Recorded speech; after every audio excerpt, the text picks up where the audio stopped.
College football season is upon us. It is time to make our season predictions. You're talking ball with the SEC squad.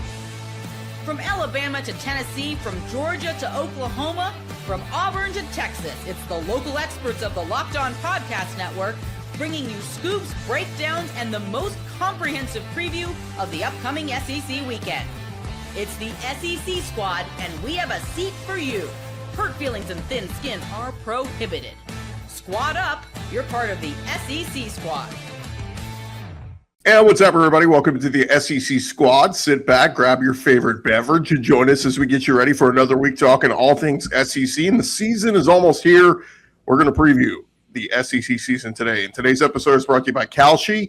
For a limited time, download the KALSHI app and use our code LOCKEDON to get $10 when you trade $10. Let's welcome in our panel. We've got a loaded cast of characters today. We've got Stephen Willis from Locked On Ole Miss, John Miller, Locked On Mizzou, Clint Chamberlain, Locked On Bulldogs. We got Jimmy Stein, Locked On Bama, Brandon Olson, Locked On Gators, Eric Kane, Locked On Vols, Corey Burton, Locked On Vandy, and hang out backstage is Jay Smith from Locked On Sooners. We'll bring him in as we rotate in our folks. We can only put 8 people on the screen at once. But guys, let's dive into it. Segment 1, we're asking which 2 teams are going to play for the conference championship this season. So we'll go around the horn, make your case for the 2 teams you picked, and then we'll kind of tally up the votes at the end. But we'll go around the horn. Stephen, start with you. You know, normally I say things off the wall and everything, but I imagine everybody's going to go with Georgia and Texas because they're first in the AP. I think this is the year, just as a homer, for me to be a homer. You got a team that has a Heisman Trophy candidate. You have a team with a Doak Walker candidate. Heck, you have the best kicker in college football potentially on your roster. You were 19 seconds away from the national championship game a year ago. Why not go all in? And on the other side, I really respect Brent Venables. Give me Ole Miss and Oklahoma in that SEC championship game. I'm going to go slightly different here. I think it's Oklahoma instead of Texas. I'm going to stick with Georgia because I think they're the safest pick in the conference. I think that Oklahoma has a real path there. In the Red River Shootout, you beat Texas. Now all of a sudden you have that inside track. I just think the Oklahoma running game, offensive line, can be much better this season. Yeah, it's going to be Georgia and Alabama, and Jimmy's going to tell you why the last time Alabama was ranked outside the top 10 in AP poll, what happened that year. Alabama is very good. They need a quarterback to play. Kalen DeBoer knows how to coach that position. The trenches and defensive back is going to carry them, Alabama and Georgia. Well, I'm going to go with Alabama. Not Alabama. I'm going to go with Texas and Georgia in this game. I just think, again, the top 2 teams, I think the cream will rise to the top. Georgia is loaded up on defense. The crossover that I did with Clint earlier this summer got me kind of fired up about the Georgia Bulldogs. I think they're going to make it. I think they're ultimately going to beat the Texas Longhorns in the SEC championship. I will stay on brand. Give me Georgia and Texas. Sarkisian, I mean, if it's not this year, man, it's never going to be this year. I mean, there's so much talent there. Easily, I won't say easily, but the most talented team in the conference, and I am believing in Texas this year. Maybe I'm drinking that Kool-Aid.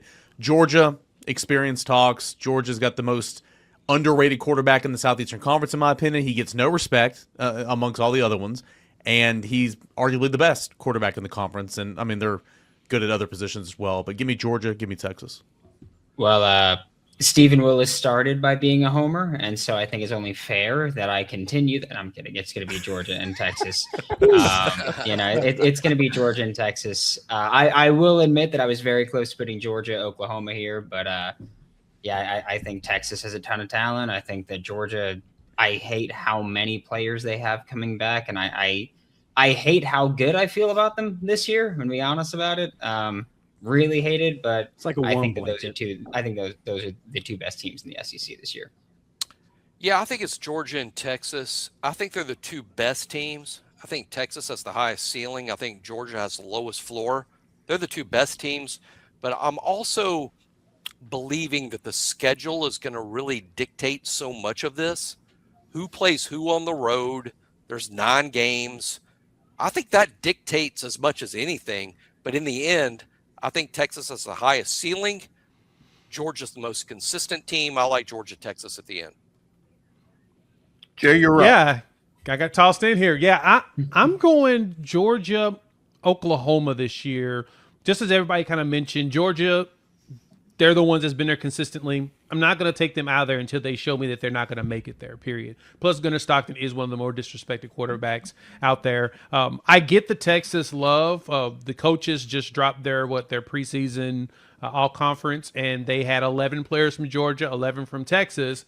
Oklahoma had 10 right behind them. And if we can finally get over this hump and beat Texas, I think we supplant them and we can find a track to get there. I think I'm going to pick Georgia and Oklahoma. So I'm going to pull the homer tag as well. Yeah, tallying the vote, guys, I think we've got about eight votes for Georgia, 6 for Texas, 3 for Oklahoma, 1 for Bama, 1 for Ole Miss. So this reflects a lot of what we have with the SEC media poll and SEC media days. Most people, it's pretty overwhelming, Georgia and Texas. But I mean, give me for those of you who picked Georgia, Texas, give me a name of a team. If I said you got to take one out, who would you put in? I'd put Oklahoma in. Yeah, I'd take put Texas Oklahoma. out, put Oklahoma in.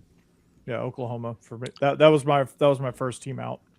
I'll throw in LSU. For me, if I had to take Georgia out and keep Oklahoma in there, I would have thrown Ole Miss in there as well. I want to take Texas A&M, but I'm gonna go Ole Miss.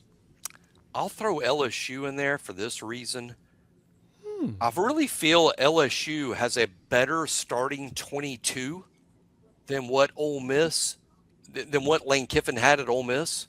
I feel like he's got a better lineup, and based on what he was doing at Ole Miss, and now he's got even a better team. Sam Leavitt also coming in, that's different than what Austin Simmons was coming in, Jackson Dart coming in.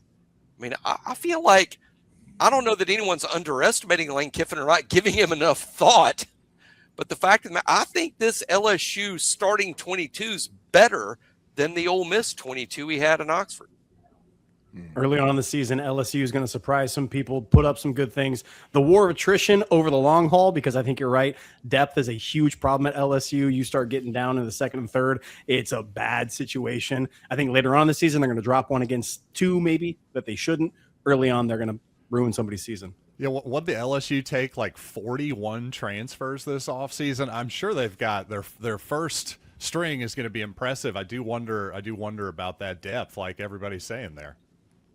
59 newcomers, I believe it's 44 transfers for LSU. There you go. Thank you. Oh, dang. Yep. Who would be the shocking team to make it? Like, if this team made it, you would just be absolutely floored that they're Arkansas. playing in Atlanta. Vanderbilt. Kane, I think you said that you wanted to put Texas A&M, that you considered putting them. I'd be floored if they made it. Really?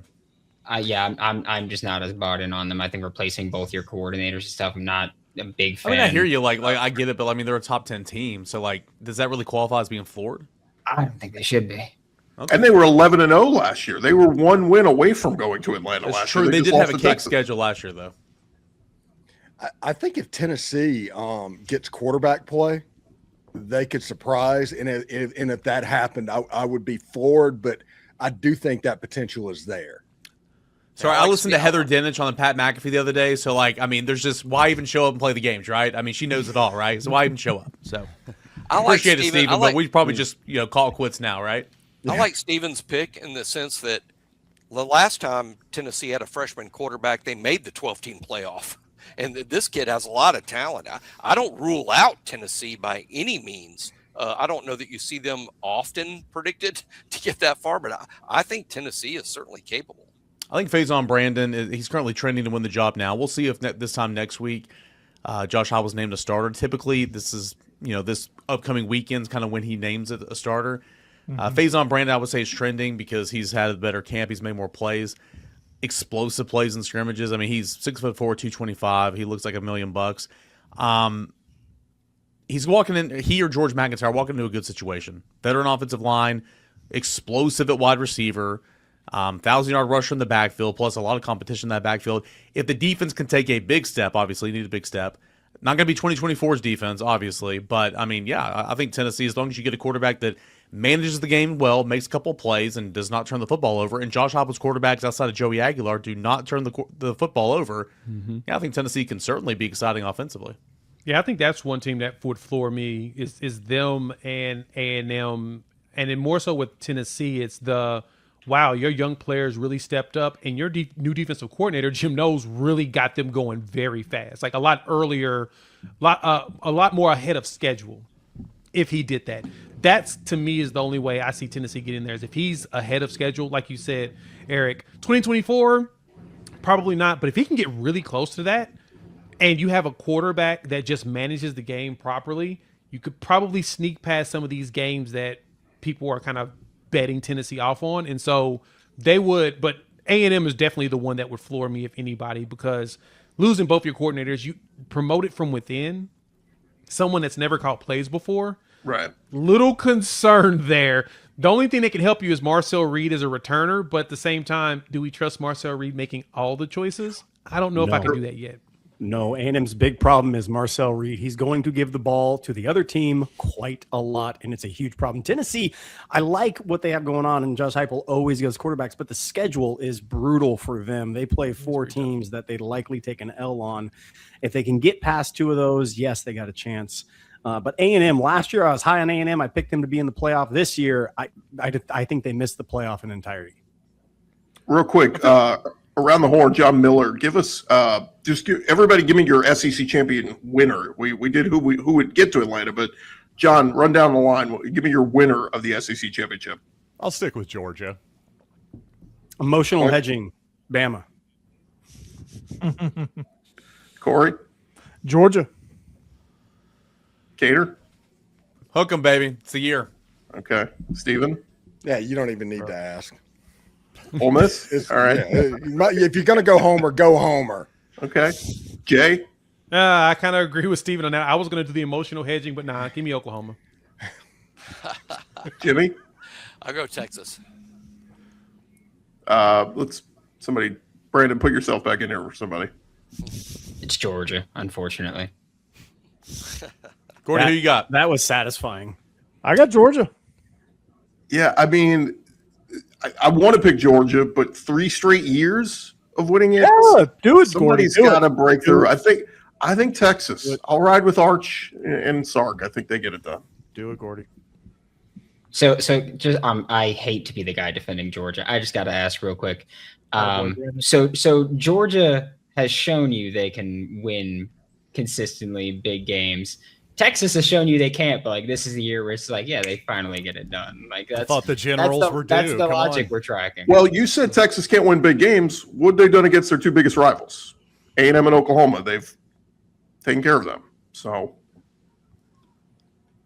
what have they done in the college football playoff? well, That's yeah. the What's everybody done in the playoff? Everybody's lost. Georgia's lost. Last year. Missouri beat Kansas. That was their biggest rival. They should be in the SEC championship and win by that logic. See? Thank you. There you go. His argument was Texas can't win the big game. They've won the big game against I wanted to A&M. take a shot at Mizzou. I'm sorry. All right. Well, I when thought we that was a shot at Kansas. Screw you, Clint. when we return, guys, we talked about who's getting to Atlanta. Who's making the playoff? It ain't about getting to Atlanta. Who cares? SEC title? Who cares about that? We just want to make the playoff. We'll talk about that coming your way next. Hey, first, guys, before the season even kicks off, everybody's making predictions. Who wins the division? Who makes the playoffs? Who is lifting the trophy at season's end? On KALSHI, America's #1 prediction market platform, you can trade those predictions in a live market. I was looking for a team that might have some value. How about Auburn? Can Auburn win at least 8 games this season? Auburn currently trading at 42%, meaning a $100 trade pays out $239 if they reach 8 wins. On KALSHI, you're trading against peers in a live market, meaning there's no house. And as the probability changes, you can buy in and out of your position, trade the draft pick, the game, and more on KALSHI. Download the KALSHI app and use code LOCKEDON to get $10 when you trade $10. KALSHI, KALSHI. Trade on anything. Must be 18 years or older. Restrictions and eligibility requirements apply. Event contract trading involves risk and may not be suitable for all investors. KALSHI products are not available in all jurisdictions. Prices, values, and available markets may differ from those mentioned. For more info, see kalshi.com/regulatory. SEC squad roll along here, SEC preview edition. And gents, we gave our picks of teams to get to Atlanta and play for the SEC title, but how many teams have a legitimate chance at making the college football playoff? So we'll go around the horn. What was it? 5 teams from the SEC made it last year. John Miller, how many from the SEC make it this year? Well, I believe I said 5 last year and was poo-pooed roundly in this particular forum. So honestly, I think I'm going to stick with 5 again, because even though that does seem like a lot, let's not forget the ACC and the Big 12. The rest of the guys were so terrible, we had to get a second, group of 5 team in there. So I think the SEC really has in a weird way has a better chance to get 5 this year, in sort of an obvious way, I suppose. I think there will be 5. Somebody will sneak into that 5th spot, I do believe. The 4 I feel really good about, but I think with how the schedule is going to pan out and with the expansion, I think that somebody from the SEC will sneak into that. So I'm going to go 5 as well. Yeah, until there's not 5, I think I'm predicting there's going to be 5. I think you'll have your 4 that I feel like will be there just about every year. And then that 5th team, like you guys have said, will sneak in. I'm not sure who that's going to be. Could be Tennessee. I think Ole Miss is going to be one of the 4, but it could be like a Tennessee. It might even be a surprise team, like a 10-2 Vanderbilt. Or no, I'm just kidding. But there's going to be 5 teams, I think, for sure, and we'll see who that 5th team is. That'll be kind of like the very wild card team that nobody's expecting coming from left field. So, yeah. All right. Well, I'll be the contrarian on this. I think there's going to be 4 that get in. I think the SEC's 9-game schedule is going to bite them whenever the committee gets together and starts counting L's instead of taking in strength of schedule and what's going on. I think that Ole Miss, Oklahoma, Texas, and Georgia are the 4 teams that get in. But, yeah, I think 4 teams is the SEC limit this year. Yeah, I'm in the same boat as Steven. I think that the 9-game conference schedule going to make it a little bit tougher when you start looking at just the record. And so, yeah, I think I'm at 4 this year. I want it to be like the SEC 5. I can't do it. I got to go 4. It's just what I think is the most likely outcome here. Yeah, I think with the path to get there is that we need, of all teams, Arkansas to pull off a W at Utah to make sure the Big 12 doesn't get 2 teams, to make sure 5 makes it. But I do expect help from the likes of Texas A&M against Arizona State and Missouri at Kansas. Those wins can help, but I think that Utah one that Arkansas is most likely going to get destroyed in. Auburn should beat Baylor too. That can help, because I think there will end up being 2 Big 12 teams if the SEC only gets 4. I'm pushing for 5 though. I think somehow we are able to get somebody to sneak in because those non-con games go in our direction.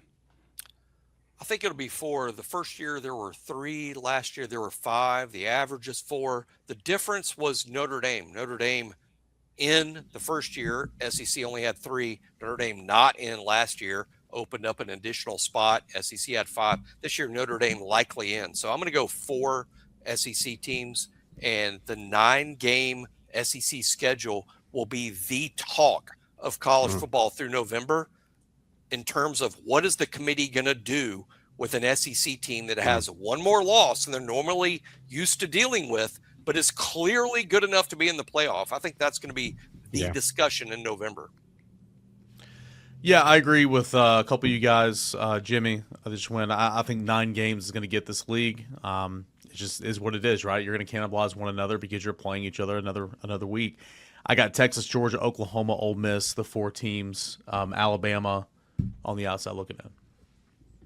I'm kind of depressed after that argument. I think you guys are right, by the way, now that I think about it. But, geez, Greg Sankey, thanks a lot for that early Christmas present, bro. Yeah, I mean, do your job and you wouldn't be in this situation right here. So For real. Listen, He got bullied into it by the Big Ten, by Yeah, Big he Ten did. social media and the Kirk Signettis of the world. How dare all of you? LSU, Clemson, Ole Miss, Louisville, Texas, Ohio State, Oklahoma, Michigan, unbelievably huge if there's any chance of getting 5. Yeah, those are going to be the critical games. Even adding in Florida State losing 2 times to SEC squads, that would be great as well to really, solidify that with them playing Bama as well as Florida. That could help overall, but you got to own the non-con games. That's going to be the most critical thing. If we own the non-con games and just beat the crap out of each other in conference play, there'll be some leniency. Be like, well, they did destroy this ACC team and this Big 12 team, and they did very good against these Big 10 teams and Big 12. There'll be arguments made, but it's really those non-cons are going to be critical. Yeah, don't worry about that, Jay. Florida's going to take care of business with Florida State. Thank you. I appreciate it. Don't worry about that. Bama as well. Bama, will you take care of business against Florida State? I mean, oh boy. Come on. I know it's a terrifying situation. You got Kentucky the week before, so it makes it a little tough. DeBoer's been pretty good at home, other than against you guys. The Oklahoma loss is the only DeBoer loss at home. Yeah, I do like Alabama over Florida State at home. Good. But why did the SEC agree to play 9 games and the additional Power 4 game? It feels like we're all running a marathon, and the SEC agreed to run it uphill. Yeah, while Indiana is canceling all their future non-cons, like, oh, we just have to play 3 slappies and get in? Yeah, sure, let's do that. They're running downhill. But with the expansion out there, with legislation talk, with all of that, the committee is a political committee. I hate the committee. It's the stupidest thing in the world. The people on there have no business being in there, but it's a political appointed committee. And I think that's going to make sure that the SEC gets that fifth, because they're going to want to keep the SEC happy as we go into next year with so much uncertainty and so much changing in the landscape. Again, I don't like it. It should be on the field. It should be played. But again, that committee is full of people who don't know football, and their ADs as well, which is startlingly bad. I think there's going to be a little political pull. I was going to ask, do you guys think this is the year a 9-3 team gets in? I almost feel like there is going to be a 9-3 SEC team, because yes, that 9th conference game, we're not going to have 5 teams at 10-2 or better, right? No. Right. No. Somebody's going to cannibalize somebody. That's where that left field's going to come in. That 9-3 team is kind of what I think is going to be the separator. And somebody, I forget who it was, said about the non-con games, you got to own the non-con games. That will help that 9-3 team get in. Mm-hmm. Ole Miss, yes, it will. All right. Well, we will leave it there. When we return, guys, we're going to ask each of you to make a bold prediction about your conference, about your team. That is coming your way next here on the Locked On SEC Squad Edition.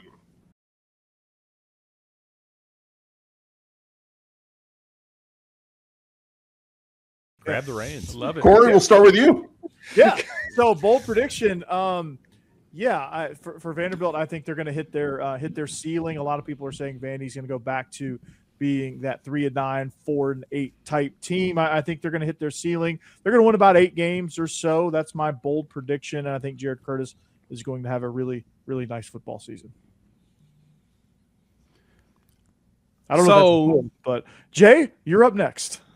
My boldest prediction in conference is in general is that Mississippi State's gonna be better than people think this year. Mm-hmm. Bringing back Zach Arnett, who 2 years ago was the head coach and defensive coordinator, it feels kind of like an Elko situation, just not as extreme. He's coming back 2 years later. Some of those players are still around on the defensive side of the ball that he recruited and was coaching, and so all Lebby ever needed is a defense. That was the biggest challenge he had last year. Some games he should have won if he played defense. Well, Arnett's really good at that. And I think that he can call some of the players he currently has and some of the transfers they bring in and be just decent enough to make sure that they're at least bowl eligible. If not, pull a couple of upsets this season. I think that they can do it. I don't know how bold this is, but I'll say Alabama versus Texas A&M, which happens literally midpoint of the season. Winner of the game is in, loser of the game is out. I think you see a lot of playoff projections that have A&M in, Alabama out, maybe a couple that have Alabama in and A&M out. But I think that's the decider, not just for Alabama, but for the Aggies. Alabama versus A&M, even though it's in mid-October, is a play-in game. Winner in, loser out. My prediction is 2 offenses that really struggled last season are going to bounce back in a serious way. I think Missouri, with Austin Simmons, with an excellent offensive line, with Ahmad Hardy promising to come back at some point, hopefully maybe sooner than we think. Even when he's not here, Jamal Roberts and what looks like an excellent running game. I think this team's going to score some points. The Tigers have a whole bunch of new guys defensively. We'll see there. The other one is South Carolina. To me, an underachieving group, if there ever was one last season. Now you've got Kendall Briles in there, a new offensive coordinator. I think this is a big year for Lenora Sellers and the Gamecocks.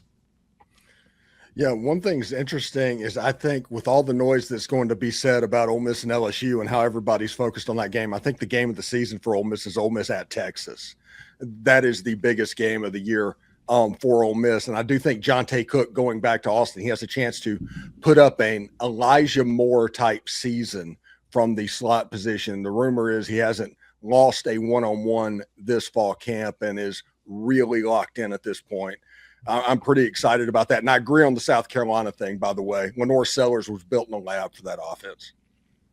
I heard that Trinidad Chambliss might win the quarterback competition there at Ole Miss. It's touch and go. Yeah. Georgia's going to have the best defense in the SEC, and in a 3-game stretch against Arkansas, Oklahoma, and Vanderbilt, they're not going to give up more than 21 points in those 3 games combined.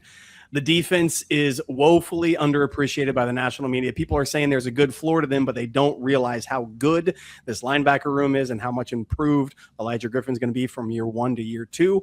The trenches are full effect for Georgia. We're getting back to what it was in 21 and 22. Elite defense, run the ball, take shots downfield. That's Georgia's blueprint. Those 3 games are going to lead Georgia to one of the best defenses in the entire nation. The Florida Gators are going to be either Ole Miss or Oklahoma this year. And I don't think Florida's going to be an amazing team, but I think they're going to win one of those games every year. It seems Florida just wins a game where everyone goes into it going, they're not going to win. It's at home. And they pull it off. You could do it under Billy Napier. I'm going to believe that you could do it under John Summerall when you have like actual competent coaching now. I think that's an important part of it. So Ole Miss, Oklahoma, one of you guys, you're on the clock. Hey, blue lids at Florida. I like them. It's good luck. I mean, if they lose, I hate them. That's my rule. For Tennessee, Yeah, I did a show on this a couple of days ago. Hot take, bold take, whatever you want to call it. Pick your favorite, right? I got 3 of them, okay? Not saying they're all 3 going to hit, but 3 that I like. Tennessee enters the bye week, which is Halloween weekend, the last Saturday in October 31st, with a 7-1 record. That only loss coming to Texas at home September 26th. So in the college football playoff conversation, entering the month of November with 2 really tough games left on that schedule there. Braylon Staley leads the SEC in receptions. He finished 2nd last year with 68. Okay, those are the only 2 I have. So whichever one you guys like the best, those are my bold predictions. As far as conference, I'm on the South Carolina train as well. I don't know, can they be that 9-3 team that's being talked about that just misses out? I don't think it's a playoff team, but I do think Kendall Browse is going to get Lenore Sellers there. I do like that defensive line once they get healthy. They brought in a lot on the offensive line as well. They've got weapons. I'm on the South Carolina train. I want to say Kentucky's going to knock off a top 10 team, but there's just not many on that schedule. I don't think it's going to be Oklahoma. Kentucky's not going to be good, but Kentucky's going to get somebody this year at some point because I think that offense is going to score points. So that was a lot of that. Spread on Kentucky games I will be watching very closely. Oh yeah. I think they'll score points. I do. Yes. Yeah. So Eric, real quick, do you think you'll be able to checkerboard Vanderbilt Stadium, Dudley Field this year? First Bank Stadium. Stadium. It'll be. I mean, again, Corey's my dude. It'll be a home game as it always is in Nashville for Tennessee. More parity, fewer blowouts. Never. More parity across the league. More parity, fewer blowouts. SEC Saturdays will look a whole lot like NFL Sundays. Yep. A lot of games decided in the fourth quarter. The worst teams in the league aren't too far behind the best teams in the league. And whoever gets it done in the fourth quarter will still be standing at the end. And the Big Ten and the people across the country will be going, boy, the SEC took another step back. No, I don't think it's that way at all. I think it's just this is the league of parity. Everybody's good. No other league has that. Yeah. Everybody in the league is spending $20 million at least on their roster. Ask any SEC team. Would they like to play Purdue and Rutgers and Wisconsin and all those teams up there in the bottom of the Big Ten? We'll trade off. Real quick, because I do want to mention some of the teams that aren't represented here. Zach Blackerby couldn't join us, so anybody got a bold prediction on Auburn? I think Auburn's way better this year. What say you guys? I think this might be the year when they're not celebrating a Birmingham Bowl runner-up. So I think that's good for the Tigers. Yeah, Just wanted to make sure I knew what year it was. It's not 2020 or 2021 or 2022 or 2020. This is what we do every year, people. What are we doing? Auburn's Auburn. They're trash. No. Seconded. I think they have a 6-6, 7-5 year, which doesn't sound great, but it's better than what's been going on there. I was going to say, I feel like that's such a not bold prediction to say that they're going to be better. I don't think that's a bold. That is a very fair point. I think Golish bringing his quarterback with him and having experience coaching in the SEC because he's coming from Tennessee, and then keeping DJ Durkin, who did a really good job on the defensive side for Auburn. The problem was their offense, and Hugh Freeze just being an idiot, a complete idiot, with the way that he ran things, having 4 different coaches call plays on each down, a new coach per down. Stupid. They look like it. I digress. we all knew that Was that real life? He kept saying that something real about it life? being real. Yeah, there was a tweet where he said it. Yes, he said it in a press conference. Insane. I digress. Bynum Brown, I think he will end up bold. This is a bold one. I think he'll end up within the top 8 quarterbacks in the conference by the end of the season. I think he'll put up really good numbers. Say top 5. No, top 8. I refuse to go That's top not 5. bold. Say top It's bold 3, enough. you coward. Say he's going to be the best, Jay. Come on. I refuse. I'm not going to put myself in that situation. But with that point, they may win 8 games this season. All right, let's go real quick. I'll just throw out of school. Somebody grab them. Arkansas. Hot take. Anybody? Bold prediction? Lock of the century. Put your mortgage on the under. Yeah, they're going to be bad, but it might not be bad in the future. I don't know. Silverfield at least was able to get some dudes down in Memphis. It ain't happening this year. Give him at least a couple years before we run him out of town. That's all. They had I'll a say. lot of one-score games, losses last year, so they were in games. Who's throwing the ball? That's in 2026 for the Yeah, Razorbacks. but last year they had Taylor Green and Bobby. Yeah, that was my point. Who's throwing the ball? Because Dalen Green was a show by himself. 0-8, but better. 0-8, but better. Wow. That's not much better. A competitive 0-8. I wish John Neighbors was here. Kentucky. Anybody want to give me a bold prediction on that? I guess we kind of did them, right? Yeah, they're going to get somebody. I don't know who it is, but they're going to get somebody. Dangerous. Bama. Kentucky week in a 2. couple of years will be a top 4 team in the SEC in a couple of years. I believe Stein is a dang good coach. He's going to have offense. It's going to be ridiculous. My cousin. If you were the Kentucky basketball coach right now, should be very nervous because they're investing in football, and whenever that happens, that's not good for basketball's coach. Kentucky can be terrifying by week 9. I think once they start gelling, week 9 they're going to be horrifying at the end of the season. They're going to be end of season problem. It's going to take them losing to Vanderbilt to be to kind of gel, but that's going to happen. If they lose Kenny Minchie, though, it's over. The season. Yes. I'm glad you mentioned Kenny Minchie because I'm just not bought in at all. I just like the dude that has quarterback competitions and loses them. Like I don't know. I think he's going to be productive because of Will Stein, but productive doesn't necessarily mean good outright. I'm bought in on the coach, and I know they're all new, but I'm bought in on that offensive line. I think they'll run it. I think they'll score points. And like you said, I'm a believer in Will Stein. I'm with you. Like Kenny mentioned, I'm not all the way there yet, but they're going to make it work, in my opinion. Wait, could we fit 9 this whole time? We could have had everybody on. Yeah, we could have. Jay just The new dynamic way, it actually I just want to make sure everybody in. I'm hearing everybody correctly. The most talented team in the SEC, the one with the high ceiling in Sarkisian and Arch Manning, the ones that we said this exact same thing last year, has to go to Tennessee, has to play Oklahoma, has Ole Miss on the schedule, has to go to LSU, and has A&M at A&M at the end of the season. Oh, and they play Ohio State. We don't think they lose 2 or 3 of those games. Are we? And their left tackle hurt. The favor the SEC had to do for Texas in preparation for this was they gave them 3 straight SEC games at home. They're the only team on the schedule that gets that. So that's kind of a thing to try to help. Like, hey, against Florida and Mississippi State and Ole Miss in the middle of it, they're big.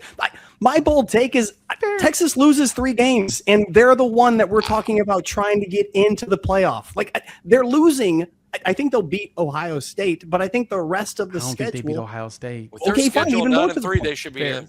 They should. Can Tennessee pull it off? And I agree, Jimmy. I think you're exactly right. That's why I have 5 SEC teams because a 9-3 Texas should be in the playoff. I can't stand Texas, but that team should be in the playoff at 9-3. Yeah. All right, hey, real quick, if they lose to Ohio State and Oklahoma, that could be an A-bomb in Austin. Real quick, John Neighbors couldn't be here. Matt Moscota couldn't be here. Chris Marler, we offered. None of them could be here. Brad Kellner could not be here. He's on an Alaskan cruise. but he sent us his bold prediction, so let's see it. DK here with Locked On Longhorns. My bold prediction for the Texas Longhorns in 2026. I think Arch Manning will break Colt McCoy's single-season passing yards record. McCoy threw for 3,859 yards back in 2008. I think Arch Manning breaks that record easily. I expect the Longhorns to be playing a few postseason games, which will definitely help him get there. But it won't be Cam Coleman leading Texas in receiving. I think Ryan Wingo will lead the Longhorns in receiving yards in 2026. How about that from an Alaskan cruise? Shout out Brad Kellner. That's pretty awesome. Yeah, Wi-Fi out there? I wonder how long that took to send. I know. No, what was the upload on that bad boy? It took Better Wi-Fi than you. I know that whole time I was gone, I was uploading that short video. So Where were he had the to orcas? he had to give that to somebody who was in the Iditarod and It's to like get a that four- thing there for sure. Yeah, it was like a 4-day process to Yeah, get that down absolutely. onto the show. So, all right, real good quick, job. guys. 4 more teams. Just want to anybody grab them, whoever you want. Mississippi State. Give me a bold prediction. They're getting somebody. They'll beat They're somebody. absolutely getting somebody. They're winning a road game. They're gonna beat 2 out of these 5. They're gonna beat out of Minnesota, South Carolina, LSU, Texas, and Ole Miss. 2 of those 5 are gonna lose to them. South Carolina's one of them. They'll beat Minnesota's the other. And Or LSU? Minnesota is a must-win for Mississippi State and Jeff Yeah. Levy. Period. All the non-cons are must-wins for the SEC teams. South Carolina. I know we kind of mentioned them, but bold take for them. Shane They Beamer will will have a be new out of a coach by the job end of by the season. week 9. Did we just say the same thing, Brandon? Yep. Yes, we did. Yes. I love it. Yes, we did. We just become best friends. No, And we we did found not. out. We No, found we out did this not. week. They've been best friends for a long time. Jakari's Peak and Dylan Stewart not going to be ready for the start of the season. So Yeah. Good, Not a- not not a good good enough. thing. Not South great. Carolina, good, but not good enough. LSU, bold take anyone? Playoffs for me. I'm a believer in Lane. Lane They missed the Kiffin has playoffs. never had a winning season as a first-year head coach for a team in the SEC. I say they go Just saying. 9-3. I say they go 9-3, but don't get in the playoff. So yeah, I agree with that. Yeah, I think I think they're good. I think they're out though. But if they're 9-3, they probably have a bunch of top 25 wins. So their resume will be better than We already Indiana. established Texas is But we're 9-3 talking getting about- in, Gordy. All right. Yeah, all they do is count losses on the committee. That's all they do. If they count it like strength of schedule and everything else, Vanderbilt would have made the playoffs last year. But given what happened last year, wouldn't this committee go, we need Lane Kiffin in, we need these personalities in over some crappy team from the ACC? No, Well- because it's being run by people from the Big 12 and the Big 10 and the ACC, and they want as little SEC representation as possible. And there could It's a easily political be game. 3 or 4 9-3 teams in the SEC as well. So you could be comparing SEC to SEC. Then the Kiffin advantage is less Yeah, so. And like Steven just said, like it doesn't matter if you lose; it matters when you lose. And they play Texas in November. That's gonna be a late loss. They're going to Yeah, I go. think They're going to part of start it the is- season 8-0, and then they're going to come up with 3 losses in the last 4 games. If they have, 3 losses and they're all top 25, right now they have 5 top 25 teams on their schedule. If you go 9-3, you're not winning a bunch of top 25 games. You're going 2-3 in them. Yeah. Yeah. I think Texas has how many top 25? I think 7 on their schedule right now. But again, teams shift as it goes along. Like Mizzou Yeah, may of not be a course. top 25 team by the time they get there. So last team, guys, A&M. Give me a bold prediction for them. They missed the playoff. I think that the most likely AP top 10 team to Penn Be State. unranked. Mhm. Yeah, I think they're the one that ends up being unranked at the end of the season. Yeah, and it's going to be like when an we did the upset that squad makes no show. sense. Citadel knocks them off. Is it strange to say something like Marcel Reed is the reason they make the playoffs, or Marcel Reed is the reason they don't make the playoff? No, I get That's it. pretty Very consistent. No, I accurate, understand yeah. that. That's That's great. what we all think. All right, guys. Last thing before we wrap up here, it's our prediction show. So, Corey, start us off. Give us your national champion. My national champion. Okay. I'm going to go with the Georgia Bulldogs. They're going to get it done. SEC. Wow. Natty. Let's get it. I like it. About time. Jimmy? Oh, gosh. I'm going to infuriate everyone here like you are all my wives. Oregon. Plural? Honey, The Ohio what was State that? University. I hate to say it. Honey. Missouri beat them in the Cotton Babe, Bowl. I we don't know did what not to tell you, but discuss I'm going this. Ohio State. Yeah, John sorry, Miller? Jimmy. I didn't realize you were with BYU now all of a sudden. John Miller went Ohio State. Ohio State, yep. Steven? Homer, let's do it. Oh, no. Let's go all the Oh, way. good Let's Lord. go all the way. Here Let's we go all the way. Seriously. Jay, you better do it now. So Georgia loses to. I guess since I picked Texas to win the SEC championship, but I'm not going to have them win the national. I'm going to have Georgia come back. They lose that game, then come back. They win the whole thing. Wow. Okay. Okay. John Miller called me out, so I got to go and say Oklahoma now. Yeah. Go ahead. Wow. Okay. I gotta be a homer. People. That's the I'm a lesson of this tear. episode. Homer John, peer is pressure. life. Y'all just don't know. He has a gun behind me right now. He told me if I didn't do it, he's gonna blow my. It's Yeah. absolutely accurate. Brandon? Darn it. Ohio State. I'm not doing the Georgia friendliness again. I'm going Ohio State for this one. I gave them enough grace here. From this moment on, it's F you. Sorry. You know what? I respect that in totality. I'm going to do the same after I make this statement. The cocktail party is going to be a one-score game in the fourth quarter, and it's going to come down to a field goal kick. I hate that game so much this year. Florida's a freaking snake. I can't stand them. It's going to be a tough game. Now it begins. I hate your guts as well. Okay, it's going to be Georgia. Ohio State has no shot. No number one team's going to go wire to wire. And I would like to say that Kirby Smart ends Ole Miss's season, but they'll be unranked when Ole Miss plays Georgia this year. Let me give you guys this stat real my quick. God. Of the last 21 years, the team who started preseason AP number one has only went on to win the national championship once. That was 2017 Alabama. 15 of those times, the majority of the time, it was a team that was ranked 2, 3, 4, or 5. We got Georgia and Texas there. We got Oregon and Notre Dame there. One of those four is going to win the national championship. As much as I want to go with Texas, I'm rolling with the Georgia Bulldogs. Kirby gets his third. I was going to say, by that logic, Gordy, I mean, only one of those teams has any type of stones. So, sure. I'm going I guess Georgia you can too. make that argument. We have 3 Georgias. John put the That's gum pretty up. strong. I'm Nobody throwing went Notre Dame? Indiana's going to be in it again too. I think. I'll No, just throw that I think out there, Notre too. Dame actually lose one of those cupcake games again, like they did Northern Illinois, and it actually knocks them out of the playoffs. They go 9-3 because of it. They should Nah, lose you one need game. They should everybody. be automatically booted from the playoff. They get into the top 12, they have an automatic bid. They're the only automatic bid out there. If Indiana plays for a national championship again this year, I will do the squad show that week dressed as a clown because there's no way.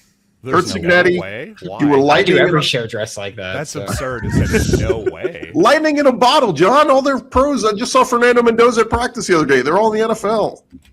It's not I going don't to know, happen. man. That but- offensive and defensive line, those receivers still look pretty good to me. Josh Hoover, I think, is a pretty good fit. I'm not saying he's I do not Mendoza. like Josh Hoover. Kirk Signetti's still there. I think as long as he's there, they're a contender. And elite coordinators both back. There you How go. many of their 22 starters were 4-star or 5-star prospects out of high school? About 0. Not many. Even now, to Right. say nothing of last year, even now, I don't care. they're a crazy outlier in that way. They are. Well, they got them in their prime, so that's Yeah, good. 29 Yeah. years old. That's right. Yeah. It's a 3 basketball school. Basketball Yeah. school. Not anymore. By, Not by the way, anymore. you guys, Have you seen their basketball lately? It hasn't been so hot. No, it Yeah. has not. if my prediction that I made, my homer just joking or doing all that comes true, everybody, we need to sell tickets for the squad show because I'm going to make a fool out of myself that night. Well, Yeah. you So do. get ready. Some would argue you do it every week, I was Stephen. gonna say, what's the Hey. difference in Hey, that's tonight what I'm and here that for, but not the Ole Miss fans, and that's what matters. Yeah. All right, Jets, we are ready to kick off the season. Appreciate you guys for joining us. Appreciate you guys for watching and listening and subscribing. Remember to follow and subscribe to your favorite SEC school. We will be covering your favorite team each and every day throughout the season. Don't forget, I'll have you covered on the entire conference every day with Locked On SEC. We are a part of the Locked On Podcast Network, covering your team every day. Have a great week, everybody. Football is almost here. Yay. So close. Yeah.